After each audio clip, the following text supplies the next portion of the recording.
There we go. So good afternoon, everyone. And we're just gonna, now that we've kind of let people in, we're just gonna get going. So welcome to Bold Integrity in the Marketplace. So today, we're going to just name the tension that many Christian leaders face, and that's the kind of pressure to compromise for profit or success, whatever success looks like, and to explore why integrity can actually become your greatest influence asset. So that's what we're going to be talking about today. By the end of the session, we're hoping that you'll get some real world examples of leaders who choose ethics over easy wins. And that's always good to see that other people are doing it so you don't feel alone wanting to make those decisions.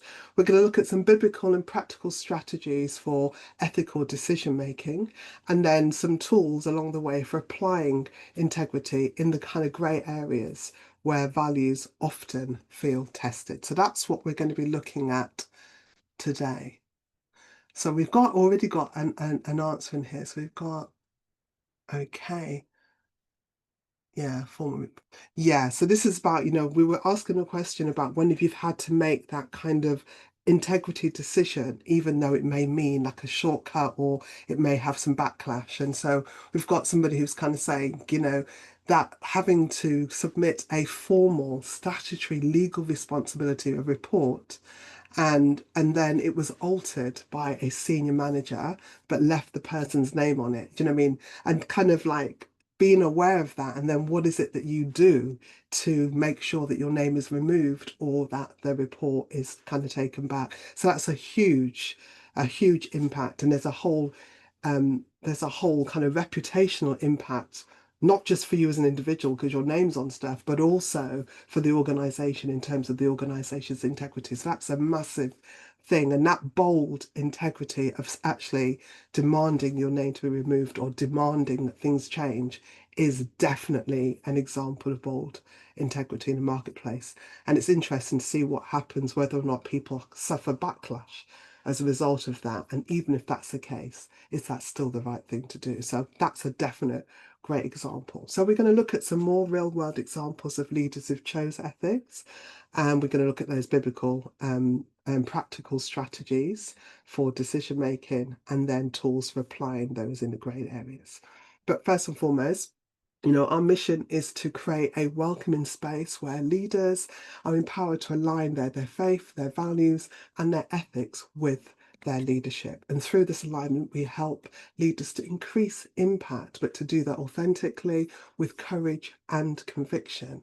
And through that whole process, to achieve business success with integrity right across or in every sphere of influence. And I always say, regardless of what industry you operate in, or regardless of where you are in a management or leadership hierarchy, we want to help you to be able to do that and do that well. So for those of you who don't know me, my name's Oenka Fontaine, and I'm dedicated to helping faith-driven leaders align their talents, their values, and their spiritual gifts in order to create phenomenal business success. So that's what we're about. So welcome. Okay, so today we're going to look into a number of things. So the first thing we're going to look at is the pressure to compromise. And as I say, as we go along, any thoughts that you have, any questions, comments, please, as you've been doing, just drop them in the chat. Just drop them in the chat. And yeah, and we'll answer those as we go along. Okay, so yes, just interact with us in the chat, and then we're going to we'll allow people to come on and we'll have a general chat once the recording has stopped. Okay, so we're going to look into the pressure to compromise. So why Christian leaders often feel kind of torn between ethics and expediency. We're going to look at hear some stories of bold integrity. So how real leaders choose values, not the easiest path. And then some decision-making grey areas, so strategic kind of framework or things to think about when navigating that complexity. We've got an interactive activity to, for us to kind of reflect on things, but also see how we could apply some of these principles. And then a call to action at the end is, looking at how you can lead with greater clarity and conviction beyond today. So an invitation for you around that. Okay. So let's kick off then. And oh, you might want to have, or later on, I'll probably kind of tell you this again, but you might need to have a pen and paper nearby.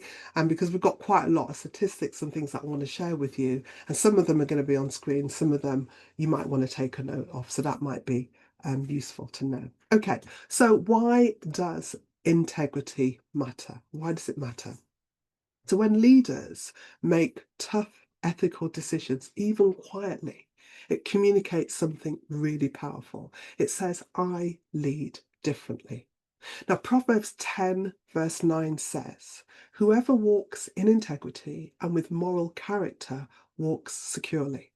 But he who takes a crooked way will be discovered and punished. So why does integrity matter in the world of business?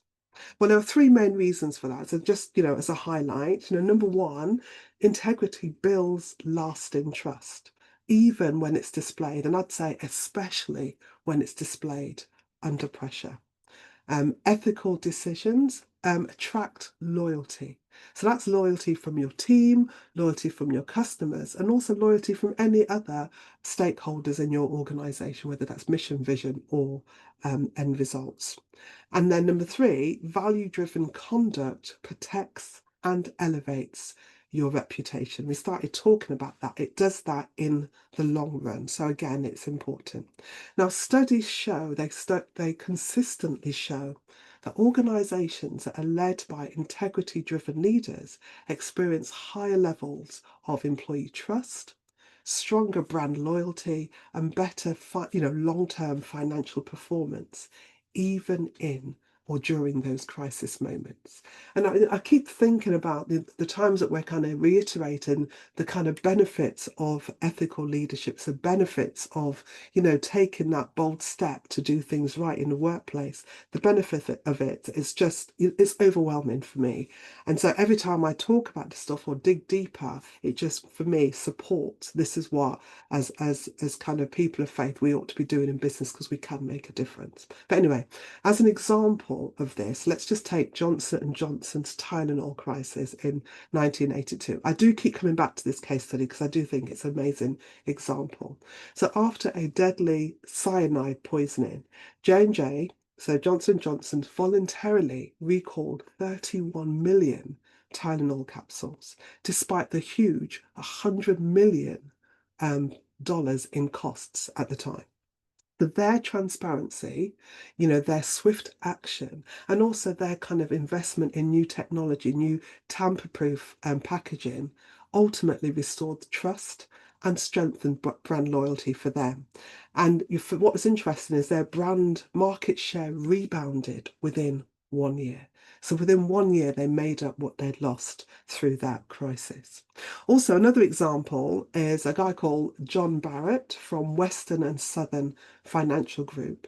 And so since 1994, CEO John Barrett has prioritized honesty and trust by embedding integrity into its partnerships.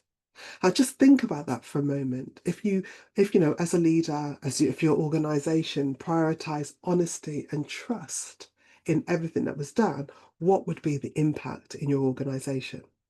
But as a result of John Barrett doing this, the company grew assets from just under $10 billion in 1994 to a whopping or over $125 billion today.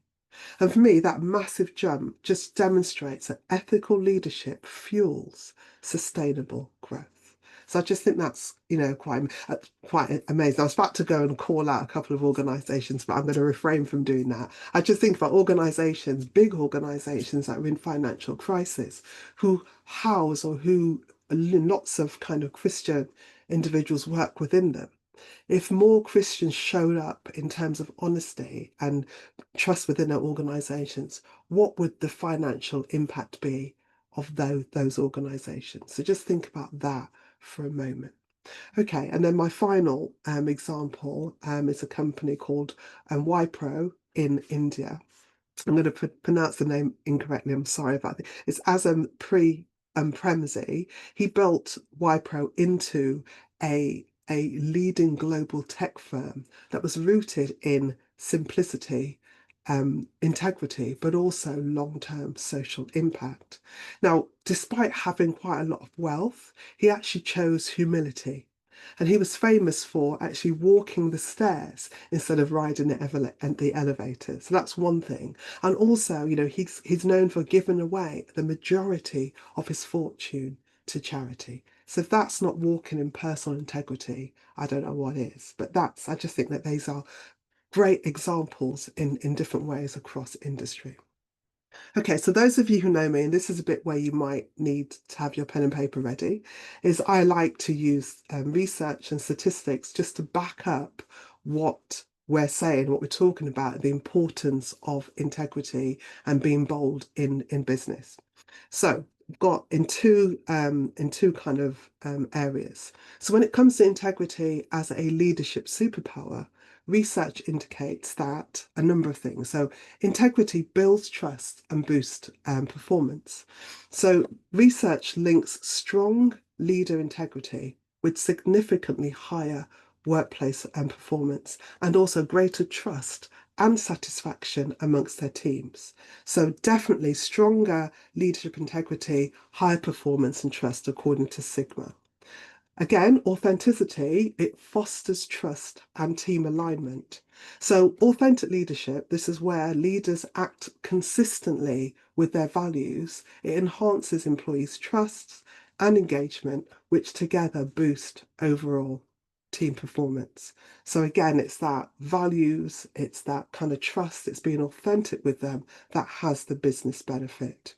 When we're talking about, having an ethical culture, so this is where more people in the organization are behaving ethically than not, this ethical culture boosts business outcomes. So there was a study done by Deloitte that found that 85% of employees who believe that a strong ethical culture actually leads to better business performance. So 85%, whether they're of faith or not, believe that a strong ethical culture actually leads to better business performance. And companies with ethical leadership experience, with ethical leadership in place, experience 82% less staff misconduct. So in a world where lots of things go wrong, again, I just think these statistics are given an indication of the kind of things, the strategies, the practice that we could be putting in place that could really make a difference. Okay. And then when we're talking about ethics, they actually improve financial performance and productivity. And again, organizations with high ethical cultures, they're 52% more likely to exceed revenue goals and 72% likely to surpass, that's to go way above profitability targets. So again, doing the right things for business and doing things in the right way causes those business matrices to be superseded. So I don't know if you think that's interesting. I mean, I do. I don't know what you do, but I think that's interesting. Okay, so just moving on then just for a few more, but thinking about then ethical courage when people stand up and stand up for ethics in the right way, what happens here? So employee loyalty and retention. So in that area, ethical leaders who create environments where employees feel a sense of belonging, that kind of does something to performance. So this leads to a 40% improvement in team collaboration and drastically lowers turnover. So just having ethical leaders creating environments where people get a sense of belonging creates a 40% improvement in team collaboration. And for me, these are kind of, when I say easy things to do, these are things that come naturally or are part of our hearts of people of faith. And if we stood up and did those things more often in business, I think that would make a big difference. But anyway, trust, the final one then is trust as a strategic asset. So a 2024 survey by PricewaterhouseCoopers, they reveal that 93% of business executives agree that building and maintaining trust improves the bottom line. 93% of business executives. I guess, and then the final piece then is around trust scarcity increases business risk. So Deloitte also reports that organizations suffer from a growing trust deficit. So there's something going on in businesses where people are being less trustful, but also that trustworthy companies outperform their competitors. If you go against the tide, you outperform your competitors. And here's the thing, failure to build trust actually leads to significant value loss for your business or your organization. So I guess there's an awful lot of statistics, of ideas that all say the same thing. That boldness in leading with integrity rewards you and your team and your organization. So I don't know if you've got any thoughts about any of those statistics, any of those themes, which ones you agree with, which ones you've witnessed, but please just drop your comment in the chat of, which ones stand out particularly for you. I know there's a lot there, but if there's anything that kind of stands out for you, then please drop that in the chat. And then what I want to do now is to see how we can apply some of this stuff in practice. So I don't know if there's anything that really stands out for you first. I'll listen up for that. And then we'll look at or have a go at a reflection activity just to get some perspective on this. So any thoughts, drop them in the chat, and then we'll look at an activity where we can just kind of engage with that. So I guess the biggest one for me when I look at that is just, the whole link between being a strong leader who leads with integrity and just the knock-on effect in terms of performance and trust. And I often say when I work with the leaders that I work with, we talk about this thing called parallel processing, which happens in organizations where however the leaders and that leadership team behave. So it's not about what they say, but it's about how they behave.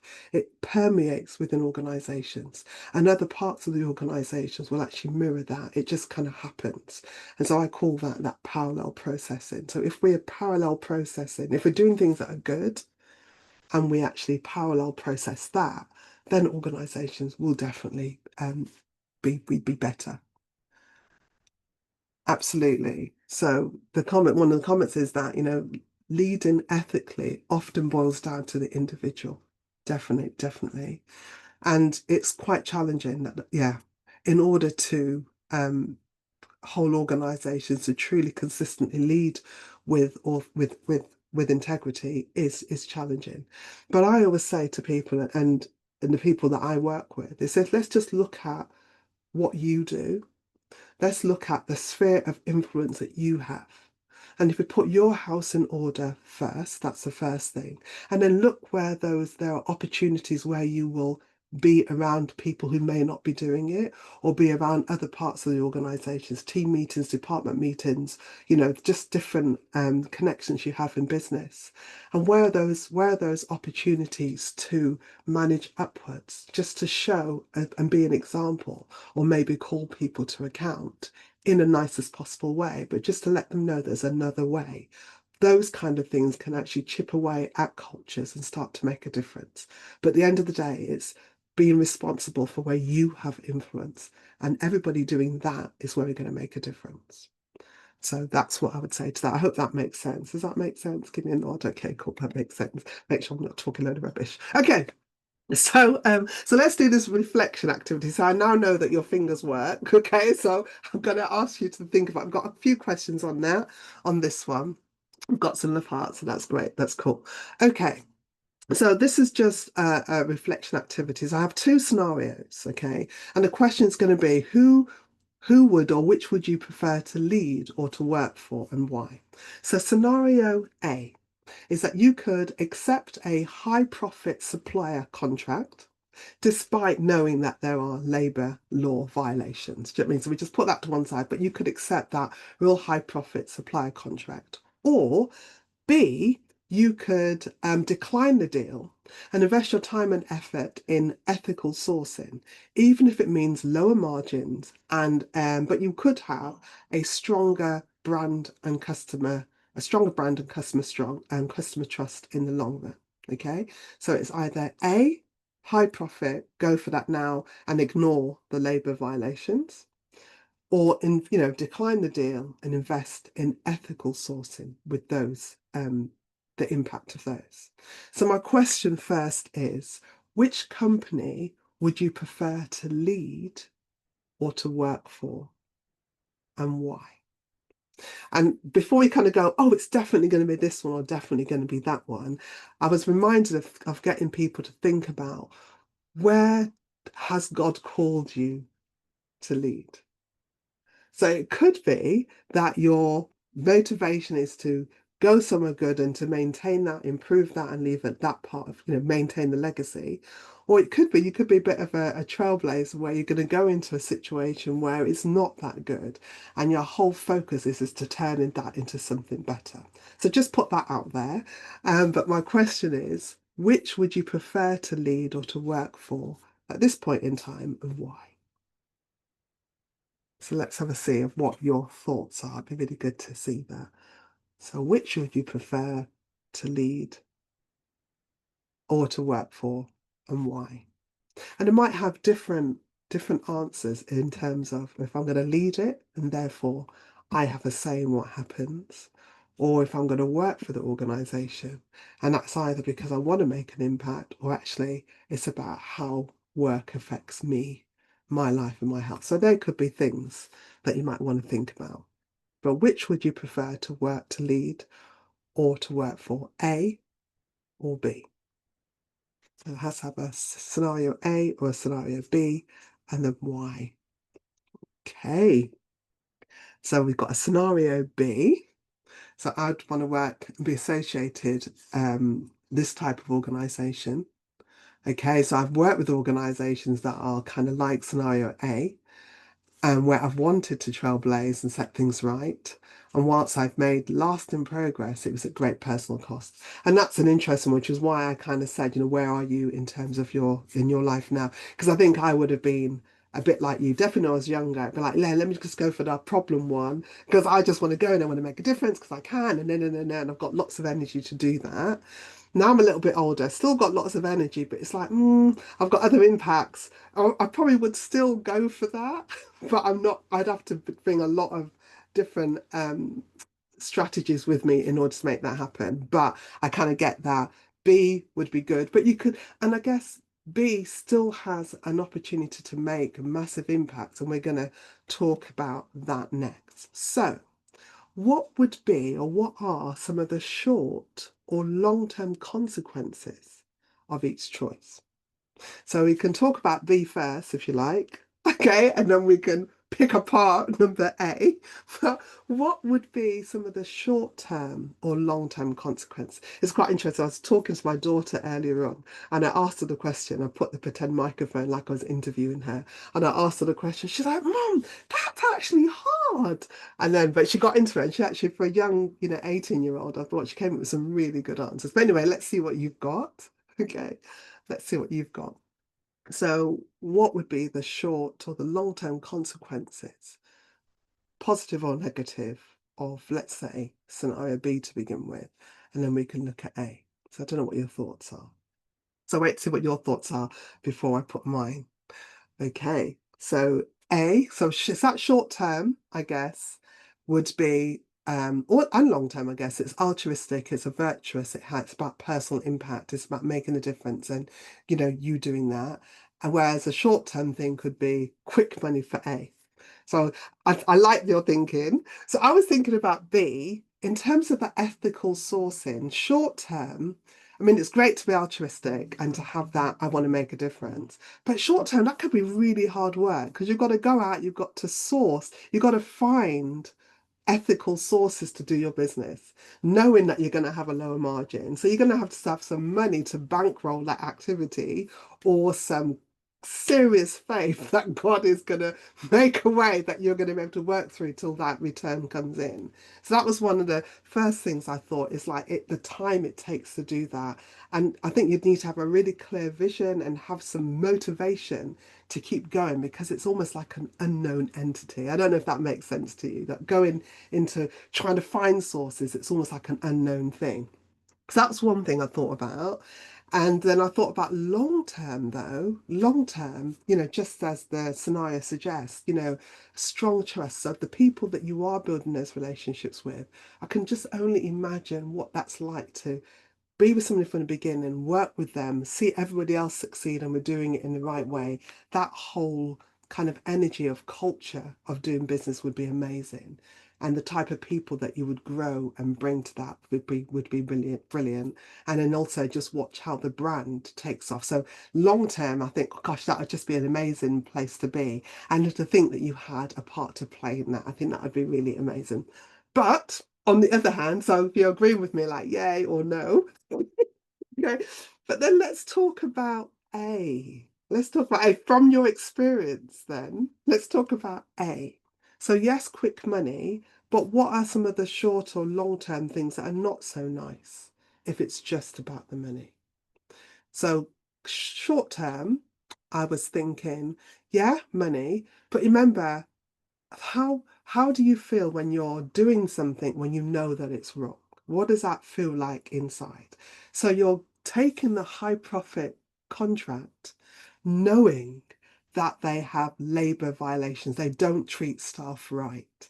So what's the personal impact on you in that scenario? Unless you're so thick-skinned that it doesn't matter. Okay, so that's one thing I think about. What's the impact? But also longer term, when people get wise to the fact that you knew about those, what's the litigation prospects later on that could come back to bite you if people become aware of, or you get linked to, you know, negative labour practices. So that's one of the things I thought about. And I don't know, in your experience, did those things ever come back to bite the organisation? Was their reputation tarnished in any way? Were they linked to bad practices? So that'd be an interesting thing just to think about. Because I can think of when I worked in motor manufacturing, you might get away with stuff short term, but very quickly you could end up with, massive big recalls, massive big rework.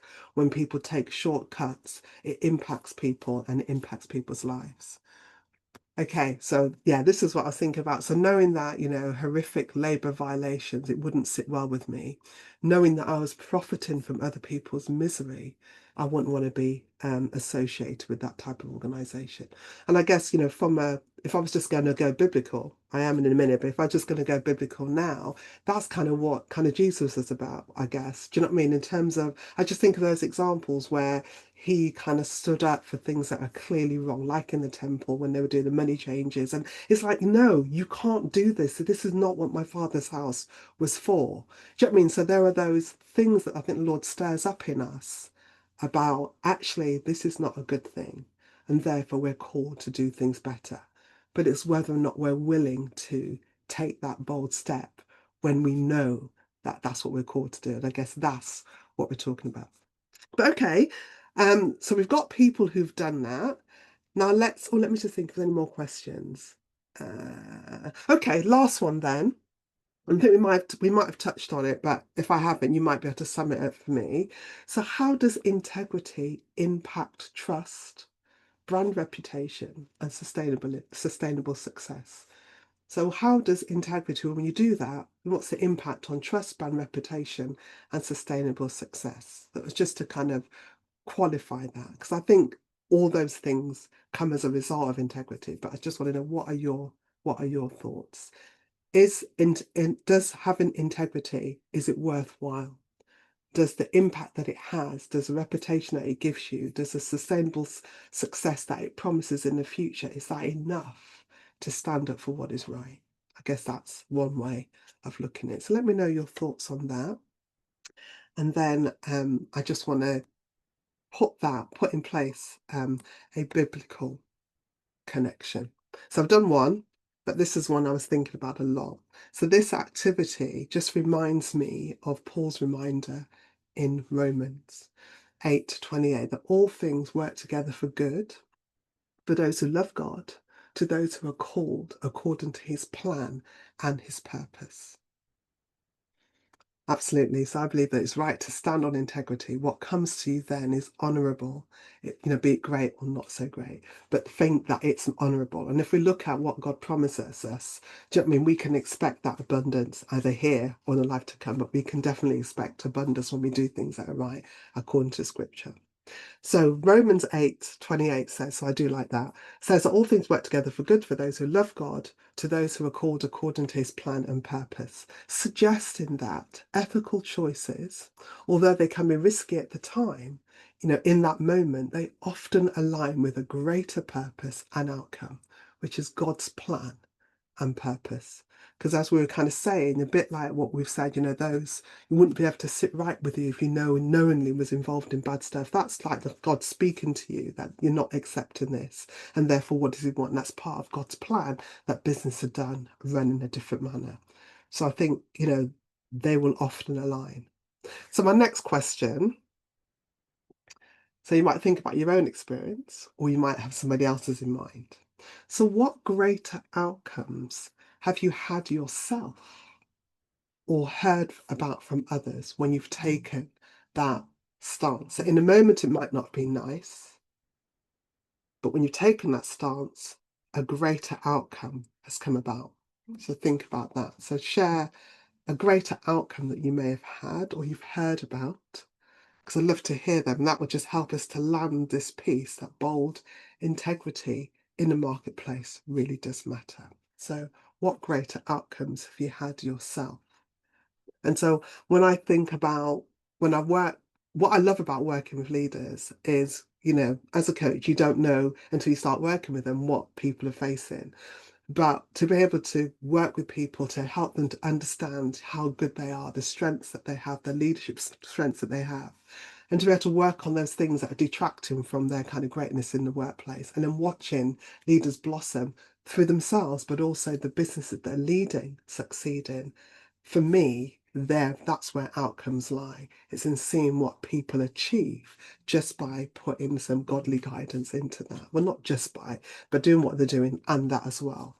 So, so the great outcomes that people face, in terms of, what I think, particularly thinking about particular clients where there's been, and there's one particular I'm thinking about where there's been an overwhelming negative kind of culture in their department, and taking a stand and kind of doing the team development, actually saying what's expected and why, and calling people, making them accountable for their behavior, and then just seeing the whole shift in that culture, but also how people feel about being there, and then to see the subsequent success in their business. Those things have been definite outcomes by a leader making a stance and saying, on my watch is going to be like this, playing that out and watching that happen. So there's some things that I've kind of witnessed and been part of. So I don't know, what about you?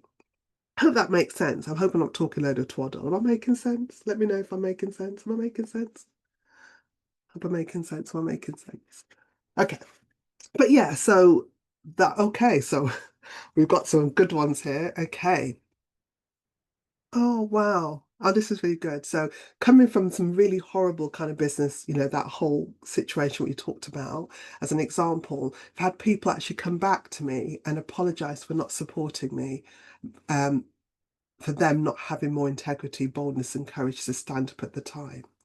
And but they have taken that step to do things differently going forward. So making that stance, although it was horrible, people have actually recognized that integrity, have come back and apologized for their own behavior, and have actually changed things going forward for the future. So right there, that's a positive outcome. That reflection, that change of heart or practice is more lasting, I think, for someone's personal journey. So again, it goes back to the point you made before, that integrity is an individual process, but the more people who do it, or the more you call people out in your leadership, in terms of your leadership influence, the more you call people out, the more that is able to kind of magnify across an organization. So yes, it might start off one person's journey. But then as that person, if you stick to it, as you can become more influential, as you become more bold, you're able to influence more and more people around you. And I think that's how cultures are changing. So it might be by team, by department, by function, before it becomes by organization, if that makes sense. Okay. Having Okay, and I think that's another point about positive outcomes that the Lord makes happen. So having my work or stance change policy or culture and approach is a legacy that you may not have benefited you in the time, but actually standing back, the work that you've done has outlasted you and stayed with that organization. And I think sometimes, and I think this is a bit where we need to think about the journey that God has taken us on. Sometimes that's exactly what God has put you in there to do. So it's not about us getting that, accolade then. It's about knowing that we're doing the right thing. We're being directed by Him and being happy to see the result of our labours. I remember, I don't know if this puts it into context. So if I'm talking about somebody that sorry about that. But okay, so I just remember when I was working in motor manufacturing, and I was the kind of person that I was in there as a personnel manager, and I had visions about what I believe as engineers we could achieve. It did often, always, mean that people needed to put in extra effort in order to do the things that I believe that we were able to get. And I remember it was just like pushing a big boulder uphill for a long time. And after 18 months of calling people to account, I've always been the one to say, yes, this is great, and yes, it's great, and have we thought of? Yes, it's great, and what about? That didn't, all of that. I remember 18 months in, or no, 2 years in, sitting down with some engineers. And we were doing great, by the way. We had changed so many things. We made so many great things happen. I was really proud of what we had achieved.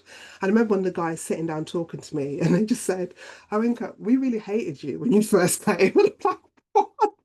So yeah, we really hated you. We must admit, you were always telling us about what else we could do. Everybody else just let us do the little bit, but you were on us constantly. But we have to say, because you did that, look what we've achieved. There's no way we would have got even half if you hadn't kept on at us.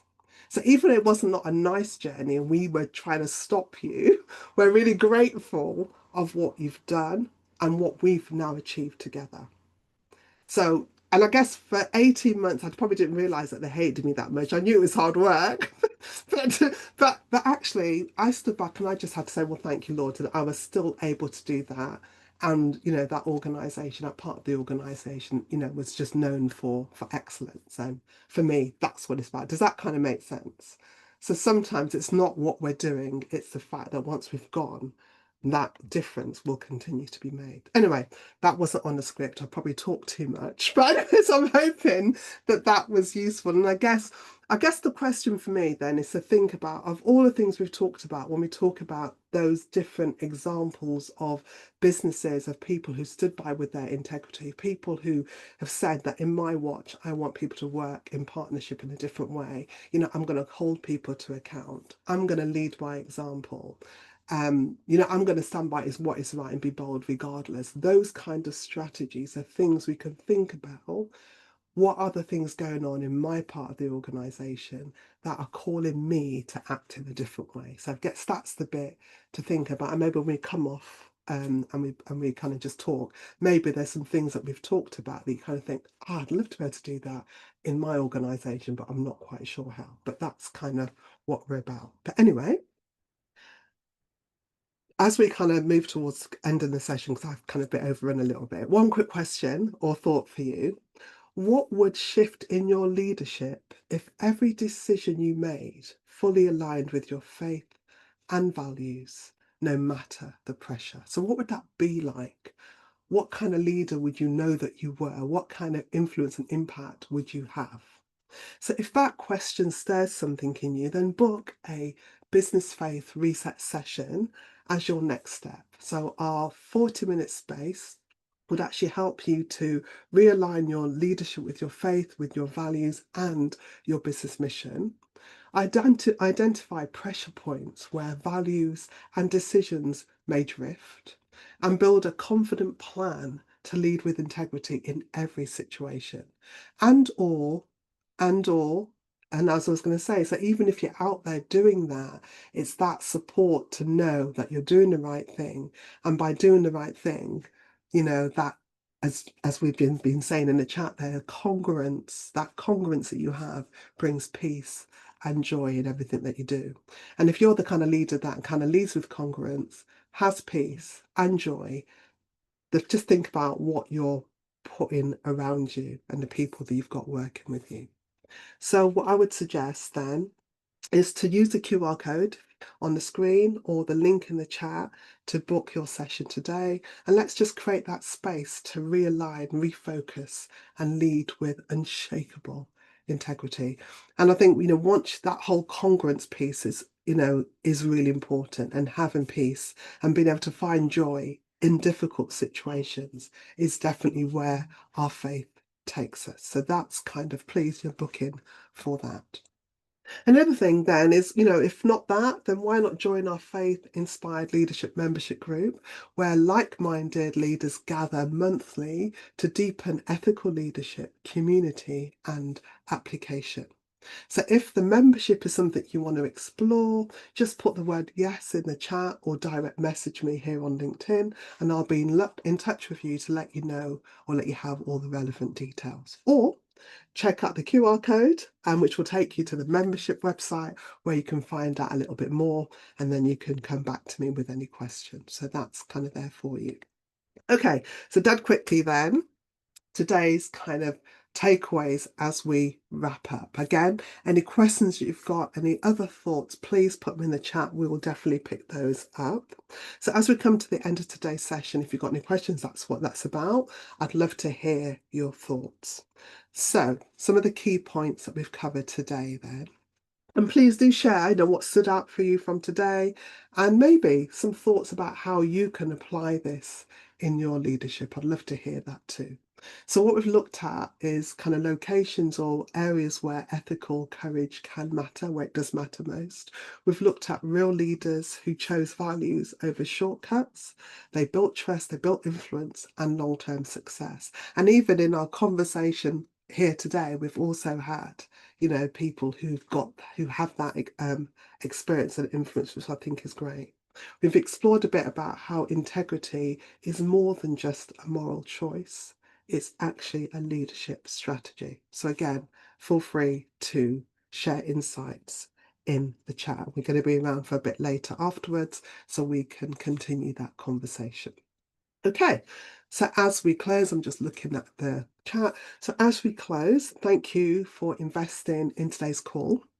Thank you for your interaction. Remember, integrity doesn't just protect your reputation, it empowers your legacy. So we've already talked about legacy that you've left in your organisation. This is an opportunity to leave more. So when you lead with bold faith and convictions, other people will follow. They definitely will. It might be when you've gone, but they will definitely follow. So if you'd like to join our Faith Inspired Leadership Membership Group and engage with other value-driven leaders, and drop a yes in the chat or direct message me on LinkedIn, and I'll send you the details. Finally, keep an eye on your inbox, because we'll be emailing out the Ethical Leadership Case Studies resource for you for reference shortly. So until next time, lead strong, lead with faith, and lead with integrity. Stay blessed. Take care. Stop the record.